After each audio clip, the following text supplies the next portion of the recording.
see we have many different names along with some familiar ones. Hello, Yael. Yael is joining us from Israel.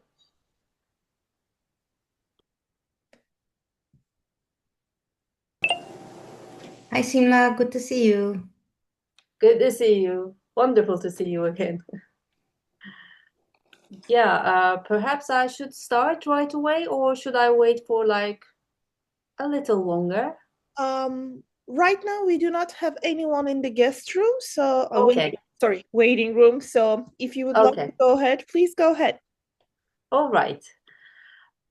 So good evening, everyone, and welcome to today's session of the World Literature webinar series, which brings together international literary scholars whose work engage with conceptual methodologies to explore the forces that shape world literature studies.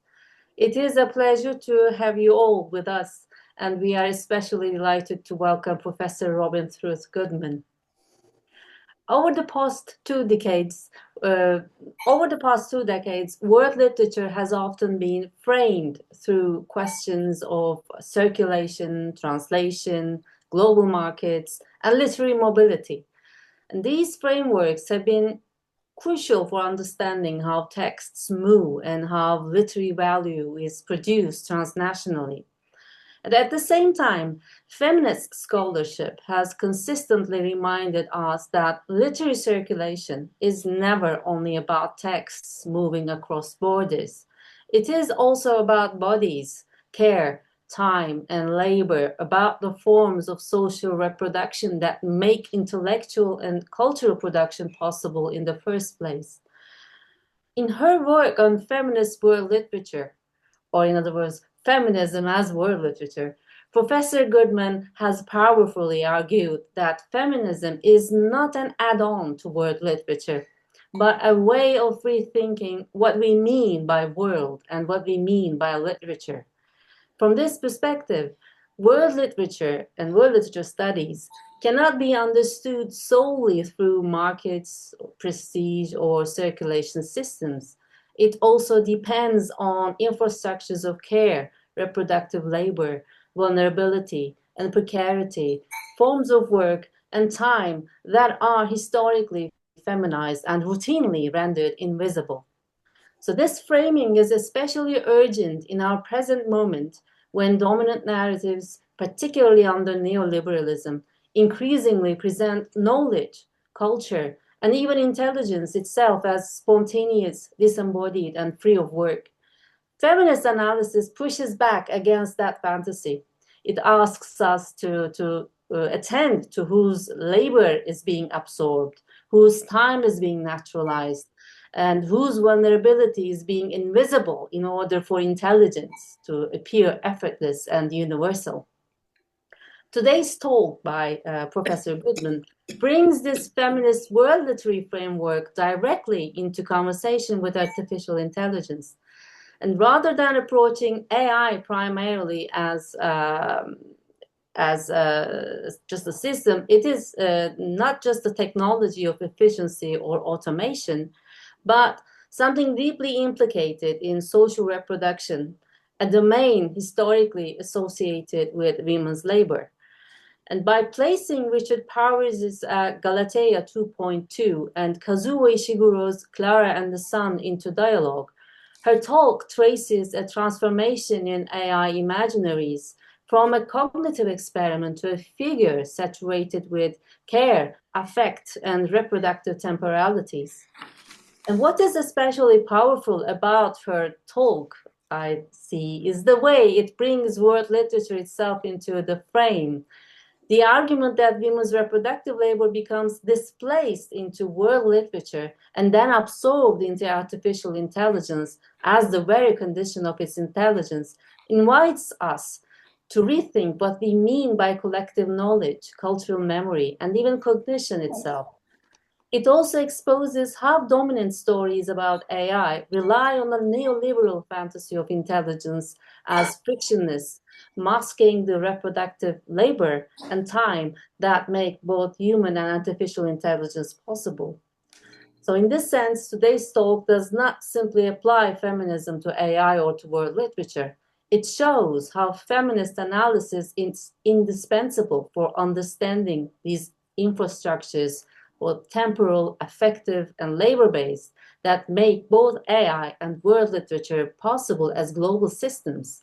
And it also reminds us that questions of care, vulnerability, and precarity are not marginal to debates about technology and cognition, but central to how intelligence, democracy, and the social world are being reorganized today. So Professor Goodman hardly needs any introduction, but I am very happy to offer a brief snapshot of her background for those meeting her work for the very first time.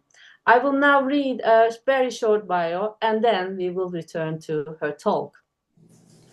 Robin Truth Goodman is Distinguished Research Professor of English at Florida State University.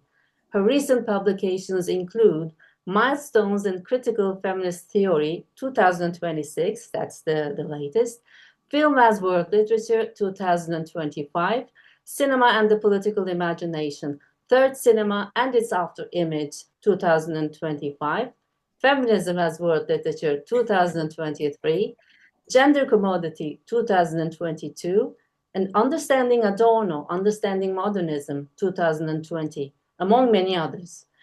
Her work spans feminist theory, world literature, film studies, political economy, and critical theory, and it consistently brings these fields into conversation to rethink how culture, labor, and power are organized on a global scale.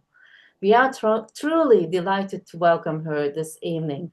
Please join me in greeting and welcoming Professor Goodman.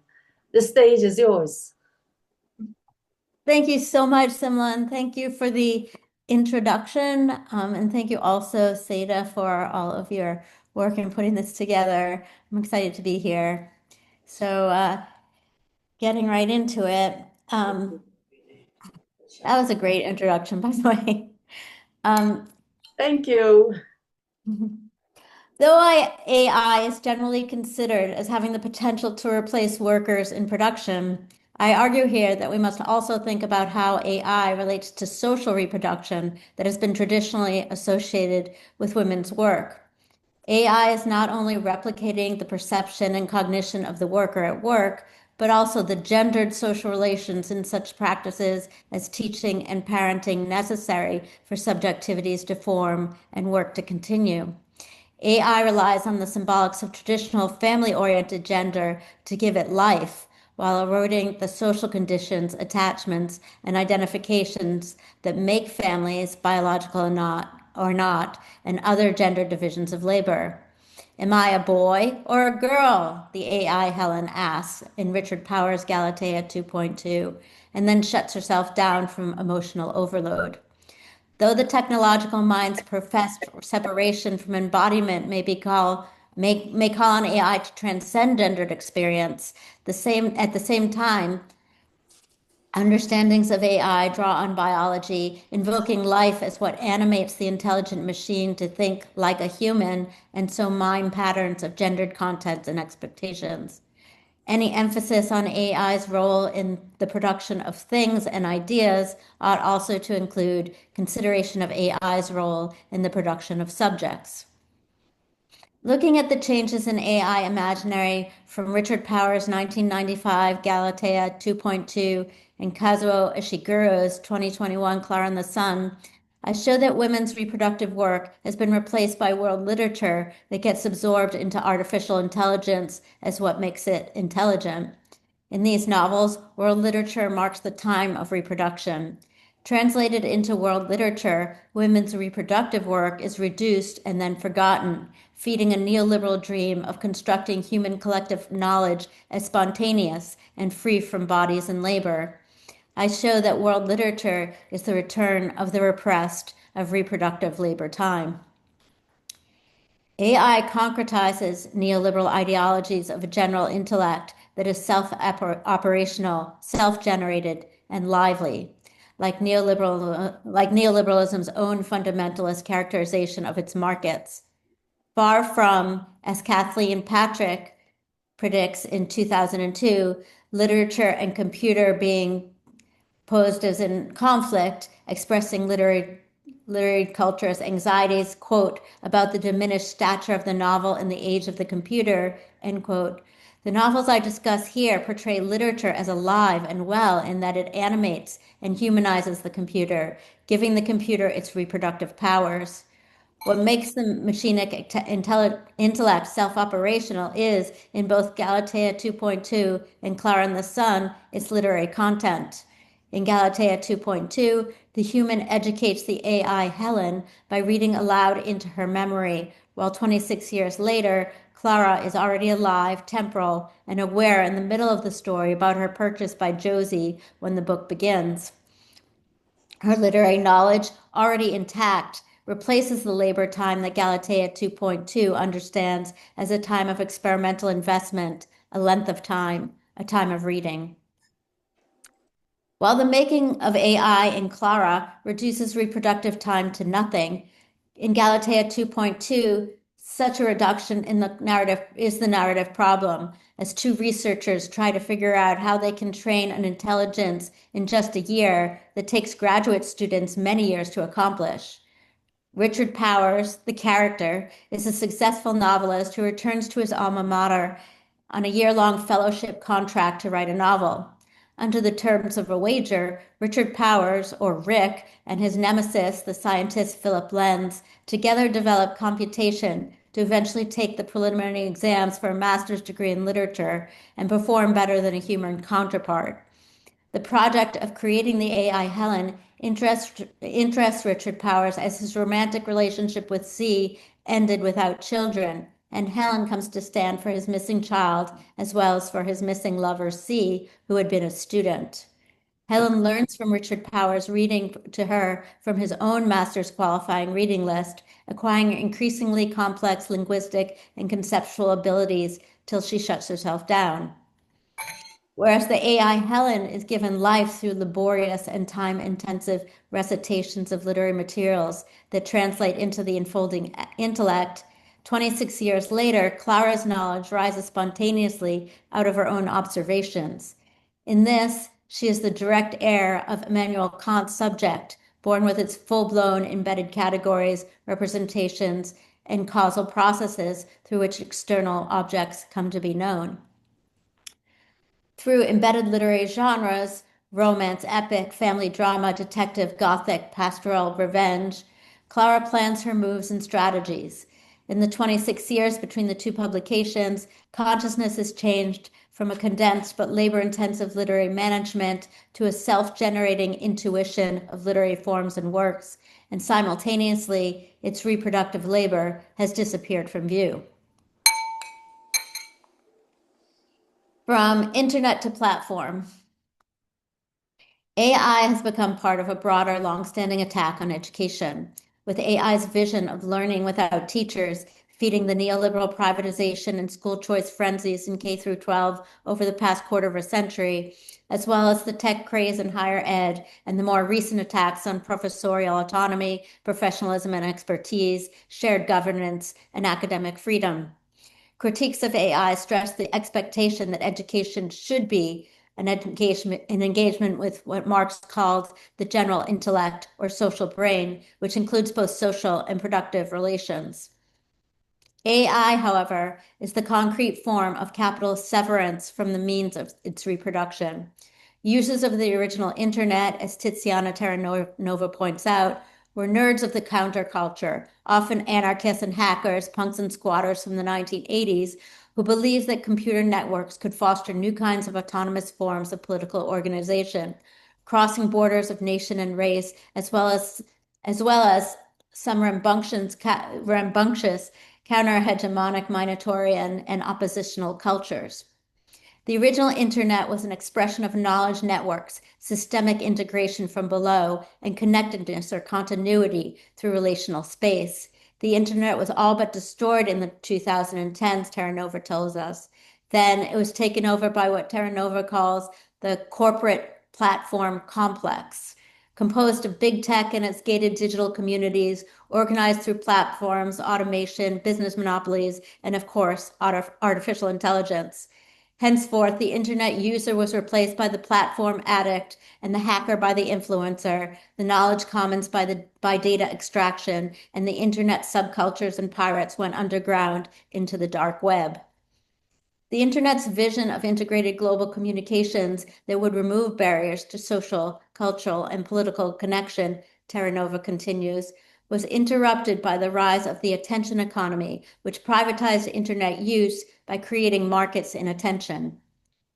From then on, says Terranova, as attention became scarcer because of a surge in information and entertainment vying for time, companies were in competition over the scarce resources of user-free time.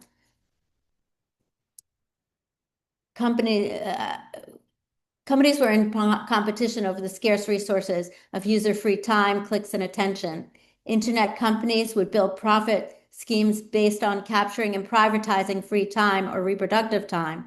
That is, they make us think we enjoy clicking, scrolling, commenting, and posting so that they can extract our time without paying us for it. With AI, this practice intensifies as AI sweeps the internet, mining our creativity without attributing authorship. The degradation of attention, as I suggest throughout this paper, is a literary event. The idea that literature is worthy of our time spent surrenders to rethinking literature as a spontaneous or automatic, timeless, neural platform, self-generating life. The making of the social brain. Like markets that the architects of neoliberalism professed thrive best on their own, devoid of interventions or rules, intentional inputs, manipulation, or planning, AI acquires its semblance of life by making thinking, like the commodity, seem self-generative. Modeled from both neural networks in the brain and vitalism theorized by modern philosophy, cybernetics and its offshoots are understood as self-reproduction and self-repair. The cybernetics through which AI developed, quote, refer to the capacity of a technical, social, and living system to control itself without intervention, replicating themselves like biological cells, says Matteo Pasquinelli. The vitalist idea of cybernetics, says Pasquinelli, masks how, quote, the inner code of AI is constituted not by the imitation of biological intelligence, but by the intelligence of labor and social relations, end quote. The collective diagram of labor disappears when AI is described as an organic essence or self-generating intelligence, without capturing the patterns of hand movements and tools, the subdued creativity of workers' know-how. In sidelighting work, descriptions of AI as self-generating makes invisible the reproductive work in the intelligence-making project. Such an erasure of a reproductive imaginary parallels what Nancy Fraser calls cannibal capitalism, where, quote, like a serpent that eats its own tail, capitalism cannibalizes its own conditions of possibility, end quote.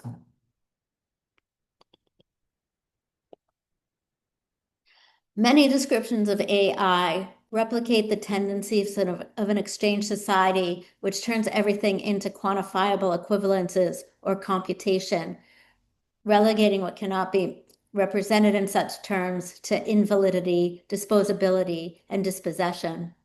The machinic social brain depends for its self-generation on a conception that machines are homeostatic, self-reproducing, says Seb Franklin, meaning that the rearticulation of values, structural logic, and digitality is grounded in the synthesis of putatively self-regulating systems from idealized components, sometimes called the worker, or at others, the subject, the human, or the user, that is assumed in and modulated by the organizational logic of digitality, end quote. There is an invisible substrate of social processes that make the digital appear real and concrete, animated like the commodity by capturing a semblance of the worker's vital time. Scholars besides Terranova have also posed the social brain or general intellect as part of a long tradition of the commons that ever since the Middle Ages, capital strives to enclose, possess, and turn into property. AI would be such a technique of enclosure. Like Terra Nova, Mauricio Lozerato makes this clear. Quote, to perpetuate that machinic life and its replication, capital is prepared to sacrifice with no compunction the health, education, reproduction, housing of broad segments of the population, end quote. The idea of a general intelligence that is self-generating makes AI the legacy of a capitalism that, since Adam Smith or Malthus at least, was seen to produce value out of nothing, but even more so has been part of the theorizing of neoliberal capitalism as central to the founders' thesis that markets are best left operating on their own without interventions. As well, the self-organizing market, as theorized by these thinkers, depends on self-organizing families that are maintained, again without interventions, by spontaneous inherent morality. AI is representative of the hardwired self-reliance and self-organization of moral conduct and intelligence that the founders of neoliberalism, Friedrich Hayek in particular, theorized as the basis for freeing up markets and organizing families. As Quinn Slobodian observes, Hayek adapted evolutionary theory and natural genetically inherited IQ to explain that habits and actions happen regardless of human intention, and therefore that state interventions for social justice or any other Keynesian reason were destructive. For the architects of neoliberalism, Slobodian elaborates, it was important that economic inequality be made ineradicable. They wanted to prove that intelligence was natural and innate in order to argue that non-whites, women, and society itself would not be helped by social programs. In neoliberal ideology, the market takes on the appearance of self-reproduction by being identified with behaviors promoted as what Slobodian calls the immovable rock of biology, like IQ and linked to what we call race. As a self-managing social arrangement for small-scale social adhesion without rules, the traditional nuclear family was where integral hierarchies and neural networks were combined in spontaneous moral practices. With genes guaranteeing the continuance of hierarchies, culture, conduct, and superior intelligence in closed-off, static communities, the function of traditional mothers and wives was not to intervene, but to let biology run its course. AI then exemplifies the fulfillment of a historical fantasy of erasing the labor of women from the reproduction of subjects. AI is a microcosm of neoliberal capitalism's ideological self-realization, its purest form. In Galatea 2.2, the family is broken and longed for, and the machine serves as the failing possibility of its restoration, healed through automation. As the success as a literary author grows, Richard Power's relationship with C breaks when she mentions wanting children, and Helen, quote, our infant, replaces the student and the missing child, maturing through stages of linguistic intelligence, moving from elementary sounds and syntax towards complex sentences and concepts as he reads to her. As the AI Helen learns to reflect on its own knowledge, train itself, handle its own knowledge representations, undertake constant self-examination, and think without rules, Richard Powers, quote, read slowly, distinctly, for hours at a shot, end quote. Helen is the brainchild of the literary man and the scientific man who, like Dr. Frankenstein and through their ingenuity, were able to continue the lineage of human knowledge without women. In Klara and the Sun, meanwhile, the machine sees her mission as, like Richard Powers, restoring the traditional family and its intelligence, also without sex. Self-generating intelligence can be purchased or lifted to reverse the damage to families done by deindustrialization. These families are in danger of losing their status. Josie's father left the workforce when his job at the Kimball refrigeration chemical plant was, quote, substituted, while her sister died from complications related to lifting and her AI replacement malfunctioned. Like Klara, lifting bolsters the dominance of such families who can achieve access to these surgical technologies that would enhance intelligence in a competitive market. Lifting elevates families willing to pay the price and take the risk so they can get admissions to elite schools and the better, more creative and competitive jobs. It admits the surgical simulation of markets in the making of intelligence, securing the eugenic formation and continuance of like-minded communities, and keeping out those who are unfit to meet its terms. Even though Josie has been lifted and her friend Rick has not, however, Klara dreams of nothing more than impossibly to restore Josie and Rick to the romantic denouement of the heterosexual love plot. As Josie, now lifted, goes on to college, Rick returns to live in economic obsolescence with his mother, Helen, in reference to the declining experiment in Galatea 2.2.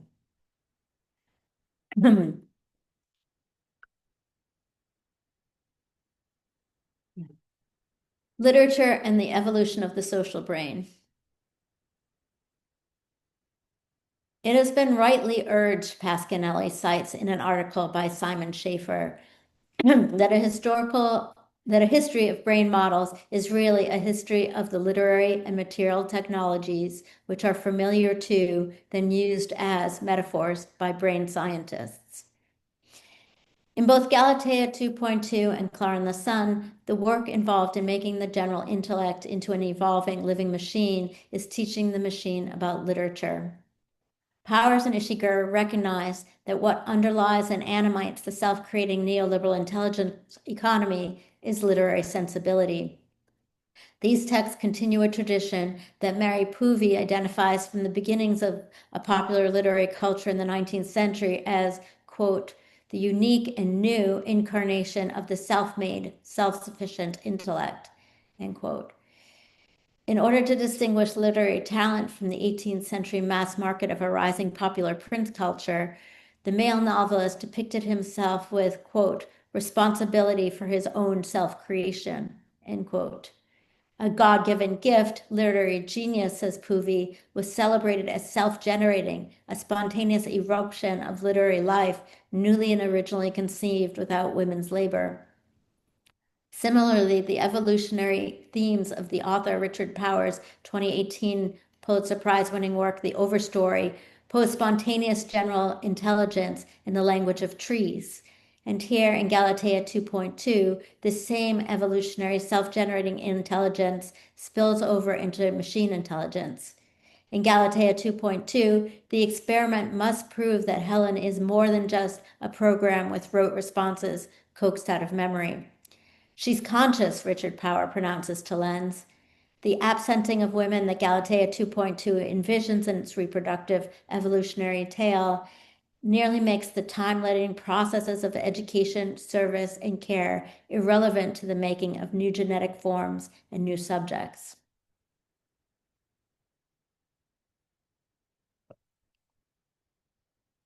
Helen's development into a human intellect, the life of Richard Power's one-year contract, does not follow the pathways of cell division and selection as much as it follows literature's movement through geographical and linguistic space, development through translation. Quote, maybe the whole discipline of literary studies is breaking up, suggests Richard Powers, comparing novels to introns, recessive genetic materials. However, translation marks the time not only of evolution, but more fundamentally of humanism, a delay of Helen's replication of human intelligence as she gradually comes to terms with the context of the other. Galatea 2.2 is a novel about the translation of literary texts into the life of the machine, where each stage of the machine's life development adds value to the machine's capacities for literary interpretation. As Richard Powers acknowledges, quote, each machine life lived inside the others, nested generations, the way Homer lives on in Swift or Joyce, or Job in Candide or The Invisible Man, end quote. Such translation gives Helen life. Quote, our neuron simulation mimicked the response of living tissue, while novels were like genomes, end quote, growing more complex through each iteration from A to H or Helen. Translation affects an uprooting from local and familial context, a forgetting of origins. Galatea 2.2 uses translation to express this uprootedness. Its plot is divided into two interwoven and parallel sections. On the one side is Richard Powers' relationship with his former student C, and on the other hand, once he leaves C, his relationship with the infant AI Helen, as he teaches her. Helen is C's lingering ghost, her translation.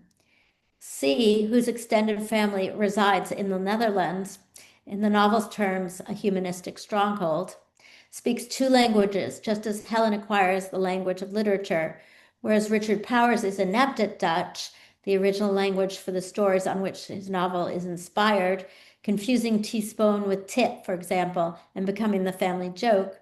C's acquisition of Dutch when she moves back to her family's town in the Netherlands, and then her training as a translator, parallel Helen's increasing grasp of the multiple codes of human communication in literature. Then C's story is turned by Richard Powers into a global commercial literary product where C, quote, lost our story, end quote, unable to recognize herself in the character of herself, fed back to her in his words, by the globally broadcast radio reviews. It's all nonsense market making, he tries to placate her. It's part of the business. So we're in business now, she rejoins. C's storytelling, as Jennifer Ray observes, is a form of care labor that Richard Powers appropriates, not acknowledging her authorship of his literary success. Galatea 2.2 is thus a tale about translation as machine evolution. The market, notes Carol Ann Wald, mediates reproduction.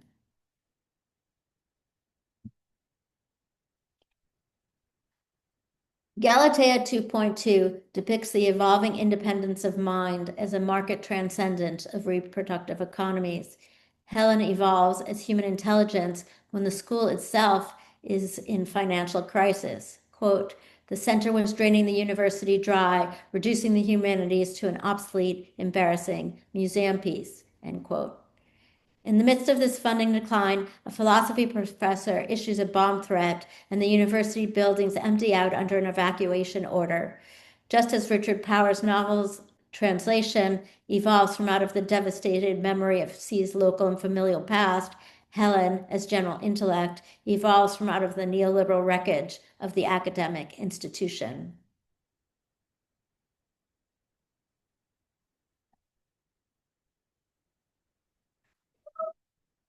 Machine fragments. 26 years later in Klara, AIs are innovative intelligence products for mainstream commercial sale rather than the results of an unorthodox scientific experiment, a preposterous wager, a natural evolutionary process, cell division, or an idiosyncratic substitute for reproductive failure. Indeed, market competition has become the new evolution.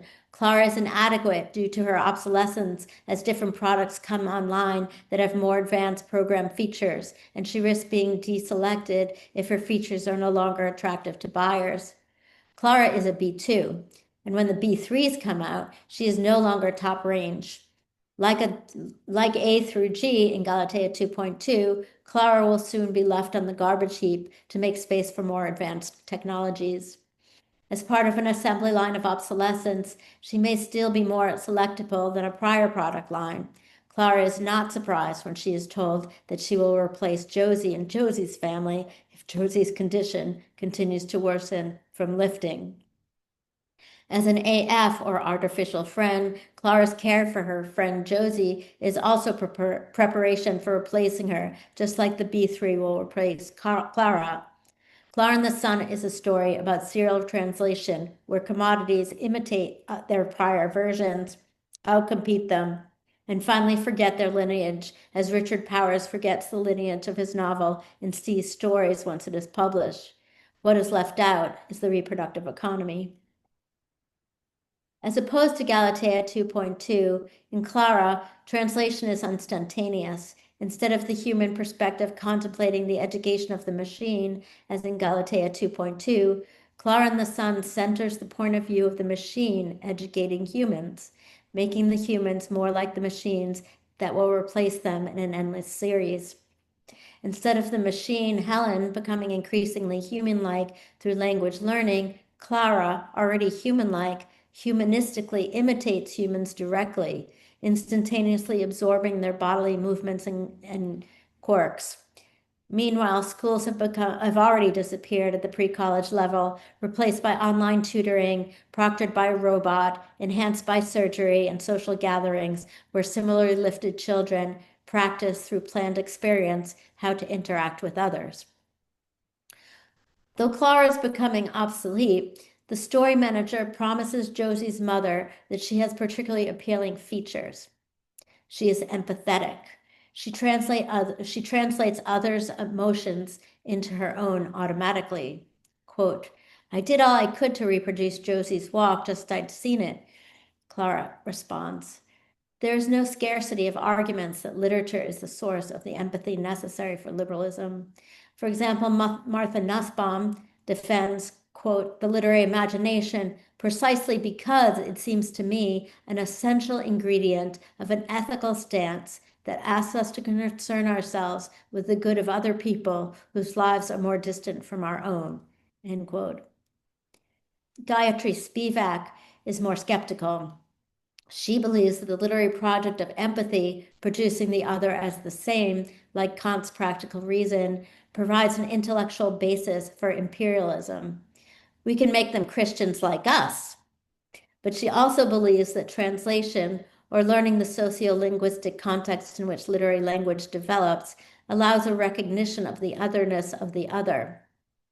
That part of otherness that cannot be translated into the same as myself, catachresis or aporia, which is particular. As a self-professed exact replica or copy, Klara's spontaneous self-generating intelligence errs and blunders in translating Josie, just as Richard Powers does in translating C into commercial success.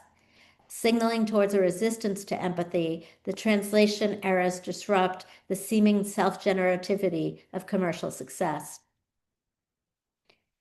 Klara is hardwired as a translation technology. She is made to operationalize sameness.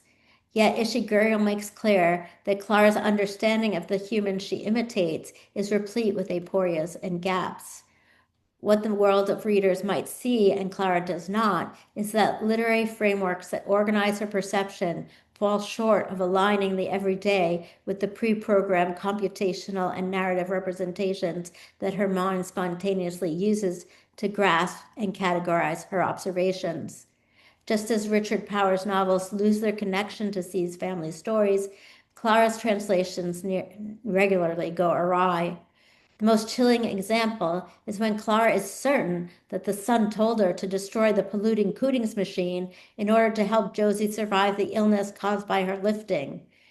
In her attempt to bring her romantic love plot to fruition, Klara is convinced that the son is computational, accountable, and transactional, and that she can trade promises for future service for its favors. If she tells the son she is preparing to destroy the polluting Cootings machine, then the son should agree to save Josie from the fallout of lifting, a trade of like for like. Tracing the clues, Klara sets off obsessively on a mission to find, capture, and destroy the Cootings culprit. Reading her task in line with an epic genre of good against the Cooting machine's evil, Klara believes that the Cootings machine is dark, where she and the sun are light, and she is convinced that she can terminate the Cootings machine by feeding it a solution poured from her own head, her intelligence.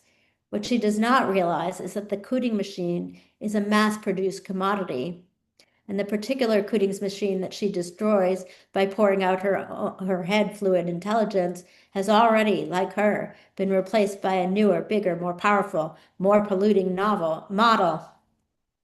Not quite understanding that her observed reality errs from the subjective categories, representations, genres, and comparisons she was given to comprehend it, Klara's mistake is in not being able to see the Cootings machine or her own perceptions of it as reproduced, and understands it instead, like the liquid inside, as spontaneously alive. Ishiguro's signature style is best described as a setting of perspectival limits, and Klara is no exception. Since his Booker Prize-winning 1989 novel Remains of the Day, Ishiguro is known for spotlighting the unreliable narrator, where perceptive readers are given clues to see the world beyond the narrowness and errors of the narrator's temporal, spatial, and social restrictions. Remains is narrated by the eyes of the soon-to-be obsolete house service class on the eve of World War II, who, like Klara, cannot see behind his own obsolete position. With Ishiguro as his example, Chris Holmes defines world literature as the literary sensibility of experiencing the world through such limits set by the local and the particular, a lens through which the world is translated into accessible terms. Linking such perceptual constraints to Plato's myth of the cave, Holmes reads Klara as so much stuck in her servant role that she realizes, quote, almost nothing about who or what is responsible for the workings of the system of circulating people, goods, and ideas around her, end quote. In contrast, I understand Klara's perspective as blocked not only by her service position, but also by her ethical insistence of making the outside into an exchangeable likeness of herself, her empathy, her exchanges and transactions. The literary generic codes through which she experiences social relations are disconnected from their reproduction. Klara makes sense of the world through very strict grids of literary frameworks and narrative conventions that blind her otherwise. She witnesses emotional content from the store window that inspires her stories of love and parting, of pain and recovery, exhibiting, quote, the sort of behavior about which I need to learn, end quote, through empathy. These visual grids exhibit Klara's thinking as exchangeable boxes of mechanized information consolidated into the general intellect of the purchasable commodity. As social brain, Klara sees only through patterned boxes with her narrative mission and lit by the sun, without any sense of an outside to the grid. Quote, I was in a kind of box, the sun's generous patterns over me, and my thoughts found order once more, end quote. Just as Richard Powers in Galatea 2.2 is the author of C's story and then of Helen's, the sun itself authors what Klara can receive in her visual field in the form of exchangeable boxes or genres of literary content. Klara is limited by assuming bonds of empathy as forming equivalences between the genres of her literary reason and the world it references. Even as Klara believes her author and animator to be the sun's creation of similarities for the purpose of exchangeability mostly just distorts and hides. The unreliable Klara cannot see that Josie will be lifted out of the pre-programmed generic romantic resolution and into a class-specific, restricted IQ community. The animating fluid that predisposes Klara to absorb information through repetitive obsessions, categorical boxes of subjective representations, and algorithmic functions of artificial friend care is not so very different from the literary genius of the 19th century, the self-designated, self-generating social brain that Puvi describes. Where the 19th century literary genius imagined its reproduction without women, Klara's program will reproduce without humans, unable to sense anything about the mass production that makes her system work. Klara replaces domestic and teaching labor with technology that professes to be the same, but time and again fails to accomplish the service mission, disconnected from her reproductive context. Without acknowledging her intellect as mass-marketed, Klara introduces instabilities of crisis and breakdowns. When Klara pours her head fluid into the Cootings machine, her boxes waver along with her apprehension of sensory objects, causing her something akin to anxiety, autism, or dementia. It is hard to know if Josie's father, an engineer for the refrigerator factory and made redundant by AI, knows the disorientation and system stumbling that will ensue when he helps Klara empty her head fluid into the old model Cootings machine. Josie's father may be pretending to assist Klara in destroying Cootings under the pretense that this will help Josie through lifting, but what Klara does not see is that Josie's father could, rather be sabotaging through such translation the general intellect that replaced him in his job and family place.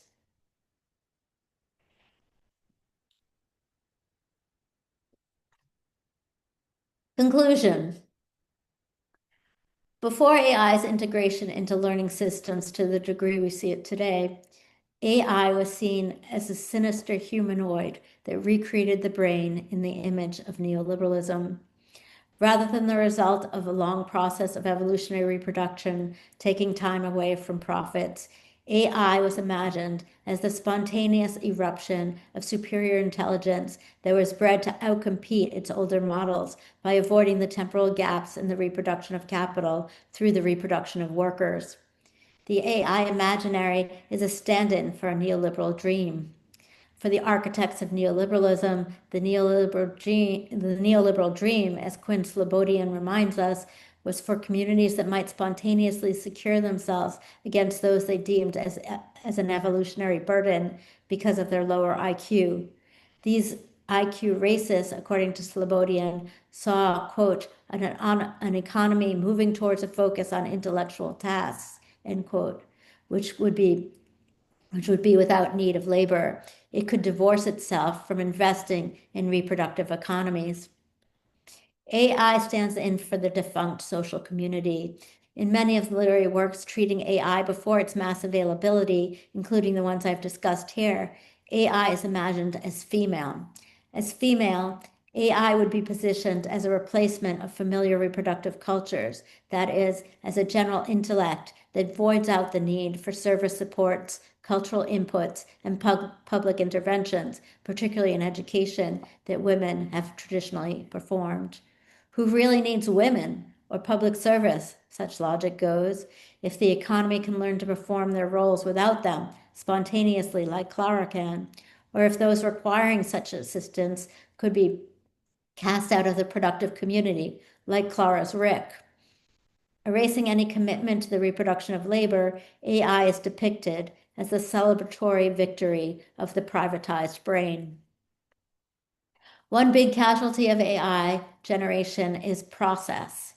In Galatea 2.2, the length of literary works and the historical development of their critical language, as well as the time of interpretation and translation in reaching towards the other, gives a sense of a process that has been reduced as Helen, like global literary commerce, sucks up the text in no time at all by, like Richard Powers, stealing other people's time and life stories.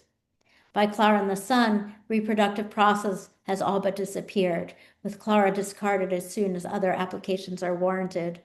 An ironic twist inhabits this AI imaginary. Human survival is conditioned on the God figure of the technological mind rising out of the wreckage of social relations.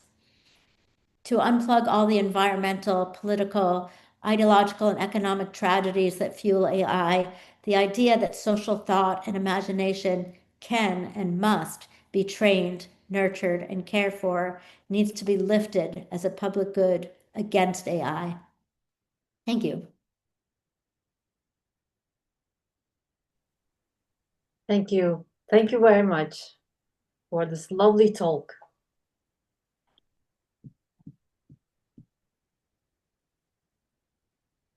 It has been a very rich and thought-provoking talk. And we now have time for questions. If anyone wants to pose a question here, they could just here click on the icon raise hand on this button. But meanwhile, I also want to begin with one question before opening the floor to the audience.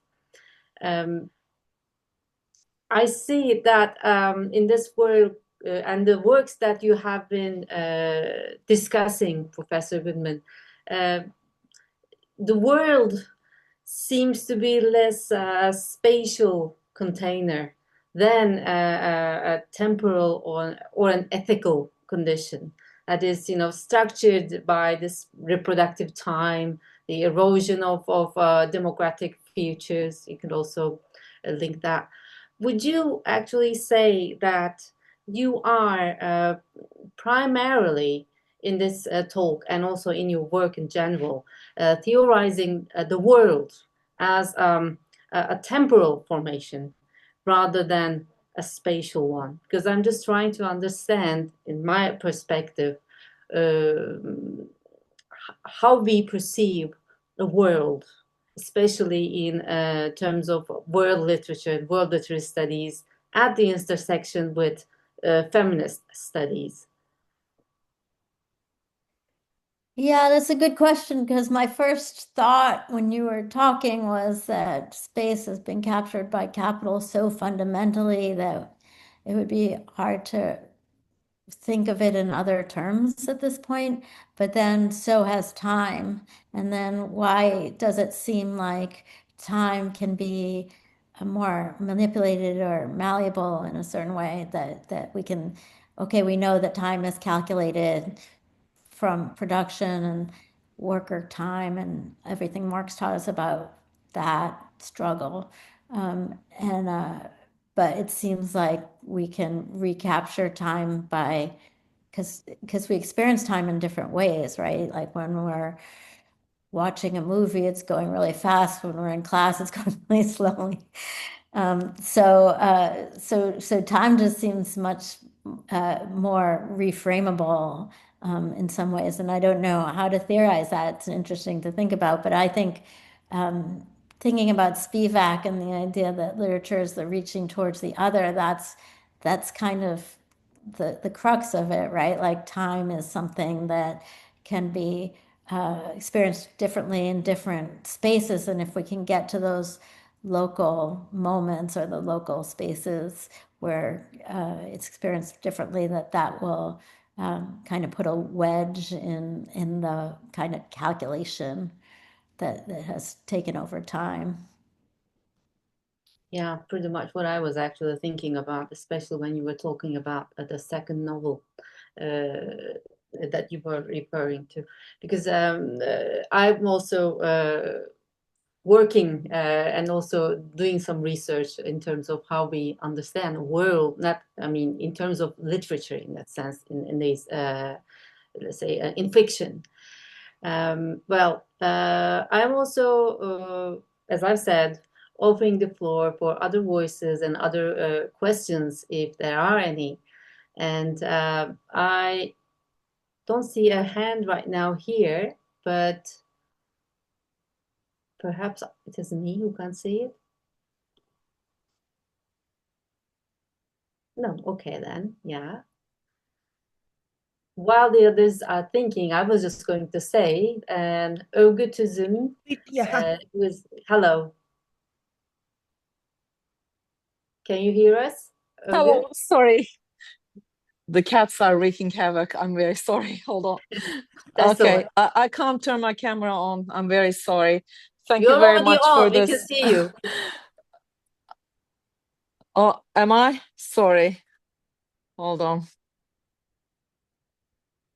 I'm very sorry. Okay. That's okay. Yeah, I wanted to ask whether the professor considered how this framework might shift if he brought in non-Western or non-Anglophone AI narratives. In particular, I was wondering whether she looked at whether the gendering of reproductive labor is imagined differently in other literary traditions.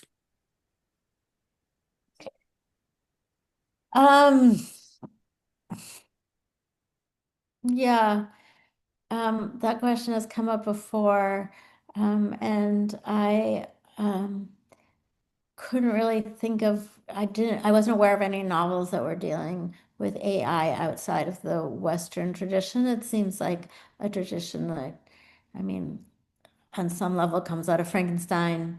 On another level, I was arguing it comes out of the Trojan horse, where you have a machine that gets inside somebody else's community and lets out, aggressive strangers. So it seems really to be a part of a kind of Western formation of literature. But in terms of other technologies, that you can, something like Cities of Salt has a kind of different relation, because the workers in the technology are coming from, like you see them coming from different cultures and you see them embedded in reproductive life, and then mixing much more like a Tower of Babel type of idea, mixing into the technology, so that there's a much more hybrid culture within the technology itself. But that kind of fell outside the scope of this paper, so I wasn't able to approach that. I don't know. Do you have ideas of particular novels that might lend itself to that kind of analysis?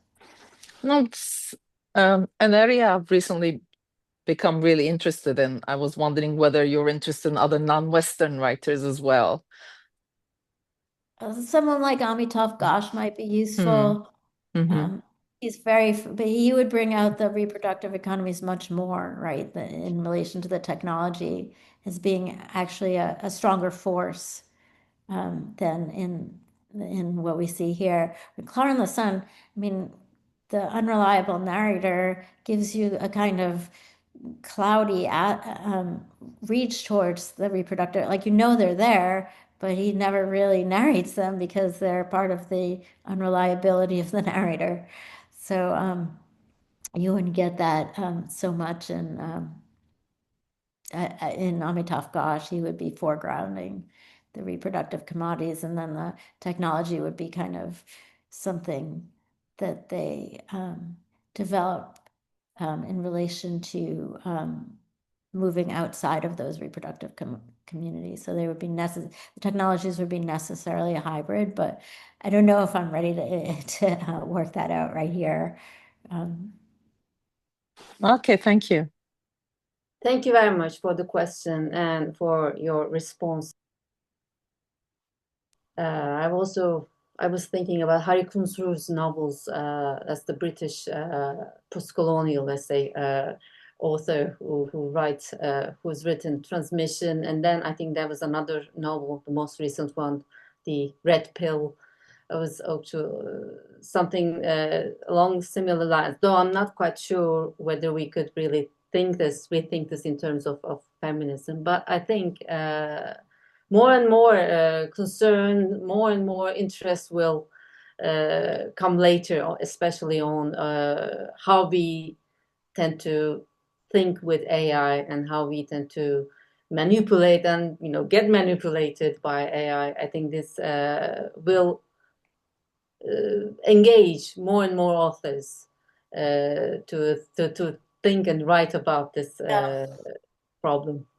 I would just say problem, not an issue, but yeah, thank you very much. Are there any other questions? That is Seda. Yeah, go ahead, Seda. Hello, thank you so much, Professor Goodman. I do have a I have a question that's taking away your focus a little bit to a different place, but your talk focuses on AI as a character in world novels, but I'm also thinking about AI as a producers of language tool that generate discourse about the world day by day, one sentence at a time, every second. And given that many of these systems are built and governed by Anglo-American companies and their ethical frameworks, how do you think about this emerging body of machine generated everyday literature?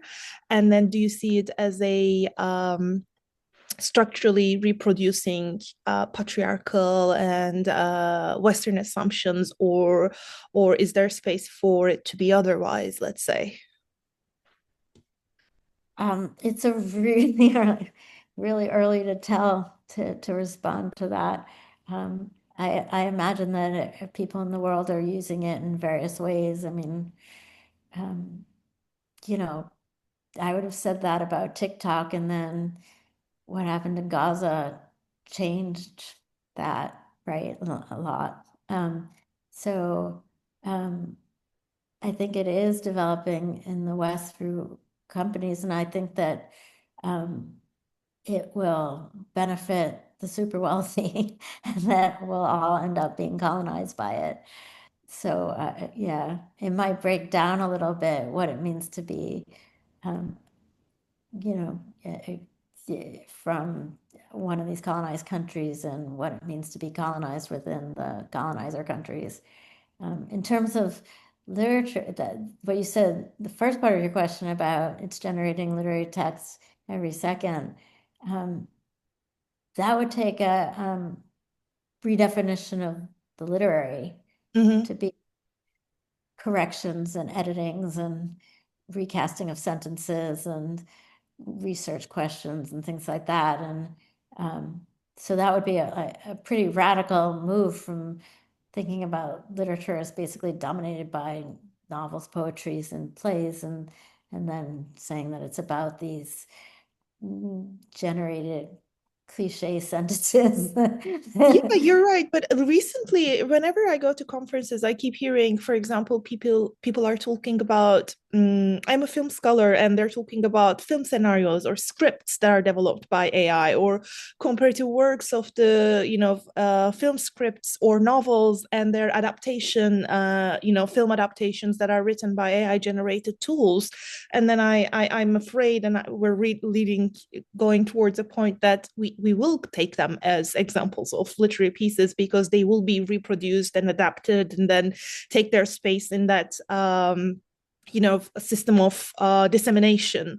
That's why I was curious that the very discourse of these tools and what they can and cannot say are already governed by those ethical concerns of those companies. So yeah, I wasn't expecting a like full end, like this is the end of the sentence, here is my period kind of an answer, but I think it's an interesting thing.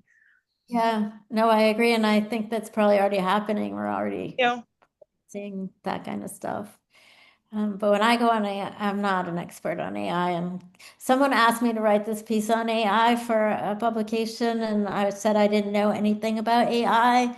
And they said, perfect. So I wrote it about literature about AI, which was something I could do without. But my small forays into actually using AI has made me think that it's the most common of the most common. It's what Heidegger called the chatter. Mm. Like empty cliches and common phrases, and then it adapts to you, and then you feel like horrible about being human. You feel really alienated from yourself. And then there's the other side that I just don't want to go there, but the Lacan and the language of the father, and then we will always start stuck in that patriarchal discourse. But that would be like too pessimistic that I don't even want to go there. But thank you so much for your answer and your talk. All right. Thank you, Worth. We have, I think, another question by Erica, if I'm spelling it correctly, if I'm just... Yeah. Yes. Can you hear us? Yes, I can. Thank you so much for your talk. It was really fascinating. This question is kind of half-baked, as I feel like all of mine are, but something that I'm really interested in was kind of this tension between invisibilized reproductive labor and like highly visible reproductive labor. Specifically, you talked a lot about both of these stories regarding how like these female AIs are and AI in general is being used to try and erase or replace categories of labor that are traditionally filled by women and especially like women of color, thinking of education and care labor. But part of that critique comes from the fact that both of these AI characters are women. So they are invisibilizing women's labor by embodying womanhood itself, making it hyper visible. So I'm wondering what is kind of your thinking about that irony of invisibility and visibility, and maybe how these invisibilizing AI systems draw attention to feminist causes, especially regarding reproduction and labor, that might have otherwise been looked over I mean, when I'm thinking about AI, I'm often thinking about students. So I guess at like this broader level of not just the feminist scholar, but of people who are kind of ignorant of these conversations. I feel a little bit uncomfortable with calling these AIs women. I think I used the word female because they were gendered through pronouns. And they maybe someday they'll be women. Probably not though. Something else is. I mean, they don't have bodies, so it's hard to see them as women. So they're reproduced to have some of the features of what we might call women or female features. So at that moment when Helen asks Richard Powers if she's a boy or a girl, Richard Powers didn't know at that time, and he feels like he has to make a guess to tell her that she needs to know that. She needs, at that point, he feels like her subjectivity is developed to a point where she needs to have that identity in order to fit socially. And so he kind of spontaneously or without thinking intuitively says she's Helen. But none of the prior versions of her were femaleized in that way. They were neutered. And with Klara, the B2s are femaleized, and then the B3s are maleized, so that they don't have as much empathy. And so they're made into masculine figures. So on some level, it's not that they're hyper visible as much as that cliched versions of gender are being put onto some of the features that they're programmed for. So maybe I should have made that more explicit. It's the reproductive labor is being made invisible, and it's being taken up by machines which are pre-programmed pre-programmed really through cliches of gender. Does that help? It does. I'll say I am familiar with both of these stories, and I kind of come at them from a sci-fi perspective. So I guess what I'm asking is, I understand this kind of contention between referring to them as women, but their labor is being coded with, as you mentioned, stereotypes of femininity, which is drawing attention to how ideas of femininity or female bodies are, often seen as pertinent to this care labor. So I guess what I'm really asking about is this kind of irony behind the fact that they're being used to invisibilize women's reproductive labor while at the same time being stereotyped or designed to emulate femininity, and so still keeping it there. So I